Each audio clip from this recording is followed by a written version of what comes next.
What is going on, guys? Welcome back to Phones and Drones. So, just 1 week after Apple released watchOS 10.5 Beta 2, they're back today with Beta 3. Looks like we are on our normal weekly release cycle now, so we should anticipate another beta next week. We'll look at the build number to see if it's going to be a true beta or if it's going to be an RC. I would bet at this point we're probably about one other beta away before the final product's ready. So, spoiler alert, I'm sure this video will be short and sweet. We're not anticipating any new features. Beta 2 is actually pretty decent in the battery life department. Hopefully we'll see that as well continue with Beta 3. We know how it ebbs and flows. Sometimes 3 is worse than 2, but we'll do a deeper dive into that as well. Let's jump into this and go from there. Okay, so we actually did something a little different before posting this video. We purposely waited to actually get a better gauge on how the battery life was right off the bat with the latest beta. So apologies for the delay. It was by design.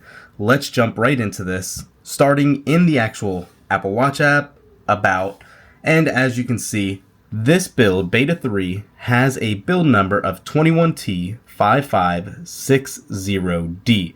Apologies for the reflection, but this is actually ahead of iOS right now.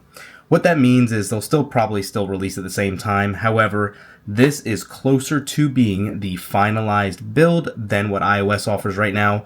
watchOS, technically, and iOS as well. Anytime you see these letters at the end of the version numbering history, it actually means that the closer it is to A, the more relative it is and more complete it is in terms of being closer to that RC or release candidate and final public build. Now, jumping right into the other good stuff, I am happy to say that once we installed this, we started with 79% battery life, probably about 6 hours or so ago at this point, and it has held up very, very well. We lost 10% in about 6 hours. Not bad at all. If you think about that and do the math, you're going to get much more than a day out of this and much better battery than what we've seen in a while from one of these Apple Watch betas.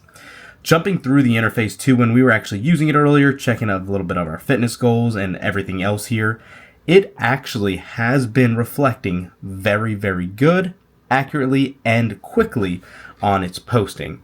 So, jumping around as well through everything, it actually does scroll very easily, but you can see until you refresh some things from the prior beta build or the reset, it does take a little while and it could error out.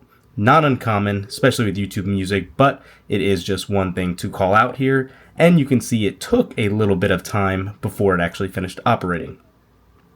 Aside from that, going into the weather like we've been doing to kind of take a look at everything, it is pretty smooth. Again, not really seeing any big frame rate drops, not like you ever have in these Apple Watches, but just a call out nonetheless there. Yeah, I've been very impressed with Beta 3 so far. Again, this build came in at a few hundred megabytes, nothing substantial, obviously a lot smaller than what iOS did, but it's all working as advertised, which, as silly as it sounds, it's boring but good. At this stage in the game for watchOS, especially for 10.5, all we're trying to do is get across the finish line and get ready for watchOS 11 in June. So, sorry the video is a little boring, guys. Just want to let you guys know mainly a couple takeaways here. Battery life, if you've been holding off to get these betas, are much better here. This might be the one to go with. And then also stability looks to be right on par.